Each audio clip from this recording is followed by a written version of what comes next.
네. 자, 교육 철학의 두 번째 키 핵심이라고 볼 수 있는데요. 중요한 키 핵심. 자, 지식에 대해서 우리가 보는 관점이 있었잖아요. 근데 이 지식이라는 것은, 그렇죠? 우리가 인간과 어떻게 놓고 봐야 되는가라는 겁니다. 그래서 우리가 지식과 인간의 관점을 중요하게 보는 우리가 철학적 담론들이 있다는 거죠. 결국 이 얘기는 지식과 인간의 관계를 규정한 것은 결국 교육의 과정과 내용과 방법을 어떻게 할 것인가, 그 평가까지도 우리가 영향을 주는 건데요. 우리가 전통 철학에서 잘 보시면 우리가 이 가장 기본적으로 이상주의 철학이 있었다. 자, 이상주의 철학. 그리고 이상주의 말고 또 뭐가 있다? 아, 이게 자연주의 철학이 있었다. 자, 그 다음에 또 하나 뭐 있다? 공리주의 철학이 있다. 이게 이제 가장 큰 핵심입니다. 물론 이제 우리가 이상주의랑 비교해서 우리가 플라톤, 아리스토텔레스의 관점으로 온다면 우리가 실제론도 우리 교재에 있는 것처럼 중요할 수 있다. 감각을 통해서. 그러나 이게 여기에 포함되어 있는 요소가 있기 때문에 결국은 여기는 결국은 이성이라는 것을 중심으로 하고 또 이성을 통해서 절대 진리 또는 보편 진리라고 그래요. 보편적 진리, 진선미죠. 진선미. 이거를 발견해내는 거예요. 그래서 인간이라는 존재는 말이죠. 그래서 진리에 익숙해야 된다라는 거죠. 그래서 여기서는 인간이라는 존재는 이성을 누구나 동일하게 가지고 있다. 이거는 뭐야? 여기는 균일성이에요. 동일성. 이건 동일성에서 출발합니다. 그래서 동일한 이성을 가지고 있기 때문에 누구나 객관적이고 보편적인 진리를 배워야 된다. 그러니까 결국은 자연주의적 입장에 봤을 때는 아이들의 어떤 거 정서보다는 이성을 강조하는 그런 패러다임이 되기 때문에 아이들은 억압당할 가능성이 굉장히 크다. 또 현실에서 그런 것을 루소가 많이 목도를 했죠. 직접 목격했고요. 그래서 이 양반은 어떻게 된다? 이성은 뭐야? 바로 정서랑 같이 갈 수밖에 없다.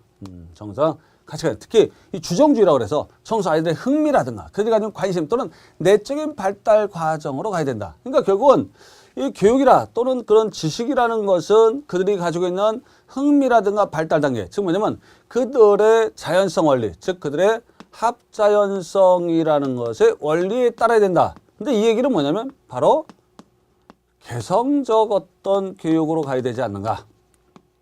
이런 쪽으로 될 수밖에 없습니다. 요거는 뭐야? 우리가 어떤 겁니까? 개성보다는 어떤 겁니까? 보편적 교육이죠. 그러니까 진리를 향한 교육. 그러니까 누구나에게 사실상은 균일한 교육으로 갈 수밖에 없어요. 균일적 교육이라는 것으로 갈 수밖에 없습니다. 아시겠죠? 요 부분. 이게 중요하죠. 그러니까 결과적으로 봤을 때 이들의 브루너 입장에서 우리가 본다면 이들은 사실상은 지나치게 상징적 조작만 할 가능성이 높죠. 그렇죠? 왜냐하면 우리가 논리, 그렇죠? 또는 명제적 지식을 다룰 가능성이 높죠. 근데 이쪽은 또 브루너 입장에서 보면 뭐 문제가 될까요? 지나치게 감각 운동, 그러니까 체험적인 그런 작동적 표상, 그렇죠? 작동적 표상만 갈 가능성이 있죠. 이 부분이. 그러다 보니까 서로가 이게 연결이 안 되겠죠. 뭔가 이런 연결이 안 되겠죠. 즉 뭐냐면 아이들한테 로빈슨 크루소처럼 말이죠. 직접 사물을 보고 다루고 말이죠. 내가 실천적인 것만 강조하는 노작 교육이라든가. 그러니까 아이들한테 지적인 작업은 하나도 안 하는 거야. 이 부분이. 근데 여기는 지적으로만 조직적으로 또는 상징적 조작으로만 애들한테 가르치고 상징적 표상이죠. 그렇죠? 이 상징적 표상만으로 하니까 실제적인 어떤 유용한 것을 못 만들어내는 그런 문제가 있죠. 그렇죠? 근데 공리주의는 뭐죠? 공리주의는 이성, 정서 이게 필요 없다는 거야. 그러니까 살아가는 직접적인 어떤 현실의 어떤 겁니까? 바로 현실적 유용성이라는 거. 이거 하나로 보자. 그렇죠? 이 얘기는 뭐야? 아이들 가지고 있는 합자연성, 출발점, 보편적 진리 이게 중요하다. 진리든 아이들의 흥미든 이것은 결국 삶에, 그렇죠? 삶에서 실질적으로 그들한테 행복을 줄 수 있는, 그렇죠? 우리가 최대 다수들에게 행복을 줄 수 있는, 그리고 가장 중요한 거는 행복이죠. 행복. 결과적으로는. 그래서 이걸 뭐란다? 우리가 결과적 유용성이라는 거, 현실적 유용성이라는 건 바로 결과적 효용성을 의미한다라는 거. 근데 이 부분도 사실상 브루너가 다 합친 거라고 볼 수 있어요. 그러니까 상징적 조약도 나 있고, 그다음에 작동적 표상도 좀 필요하고, 그 다음에 또 뭐 있어? 이 경제성, 표상의 경제성도 우리가 필요하겠구나. 이런 것들, 예, 지식의 경제성도 필요하겠구나. 이런 생각을 해서 이제 학문 중심이라는 게 만들어진다고 보셔도 뭐 큰 뭐 어려움은 없을 것 같아요. 근데 중요한 거는 뭐야? 이 이론들이 뭐 연결되어 있다? 현대 철학에서 뭐다? 요의 이상주의는 그대로 뭐가 됐냐면은 바로 우리가 항존주의로 재부활하더라. 아시겠죠? 그리고 자연주의는 요 공리주의랑 딱 매치가 돼가지고 뭐가 됐더라? 아, 이것이 사실상 뭐야? 바로 진보주의라는 놈과 사실상은 연결이 되더라. 라는 거죠. 이렇게. 그래서 현대 교육 철학에서 다이렉트로 이렇게 연결이 되게 됩니다. 아시겠죠? 이런 부분이. 근데 그 사이에 이제 본질주의는 약간 애매해요. 형식도화적인. 그래서 본질주의라는 것도 있고요. 근데 본질주의는 사실상은 어디에 가까워요? 바로 상대적 진리설을 보면 자연주의랑 비슷하고 진보주의랑 비슷하지만 사실상은 이상주의적 영향을 좀 많이 받습니다. 아시겠죠? 요 항존주의랑 요거는 비슷한 게 둘이 뭐야? 둘이 교사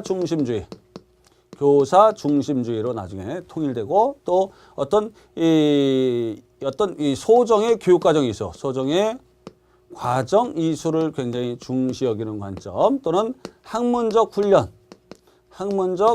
방식을 굉장히 중시 여긴다는 관점. 그렇죠? 이게 공통적인 측면이 있죠. 그 다음에 이제 뭐 공리주의적 패러다임을 좀 강조해가지고 다른 게 뭐 나와야 되는데 이거는 이제 조금 일반 교육학이라고 볼 수는 없고 나중에 우리가 이 교육이라는 것도 미국에서는 어떻게 된다? 경제적으로 봐야 된다. 그래서 우리가 이 신자유주의라는 것과 상통을 하죠. 신자유주의. 그래서 이 공리주의라는 것은 뭐야? 내가 사익 추구 활동을 위한 자유로운 어떤 활동을, 그래서 규제 완화, 로크의 자유주의랑 면면이 좀 맞닿아 있는 부분이 있거든요. 그렇죠? 공리주의가. 그래서 결국은 자유로운 어떤 교육, 그래서 이 교육이란 것도 교사 간섭하지 말자, 정부가 간섭하지 말자, 이 교육이란 건 복지사업 하지 말자, 뭐 이러면서 민영화 또는 어떤 시장 자율적 작동에 맡기자, 라면서 그것이 더 공공적 정의에 부합하는 그런 걸로 이제 설명되는, 그래서 이 신자유적 움직임이 또 나중에 그때 비슷하게 영향을 좀 줍니다. 그렇지만 사실상 요게 이제 직접적으로 영향을 주는 거예요.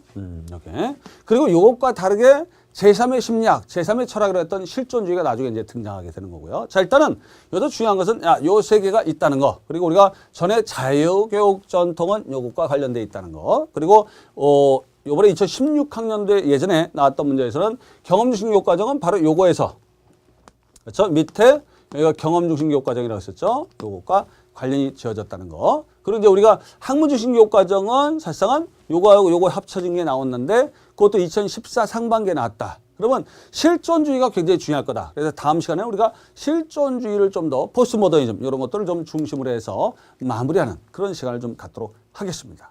자, 이상 키워드 마치겠습니다.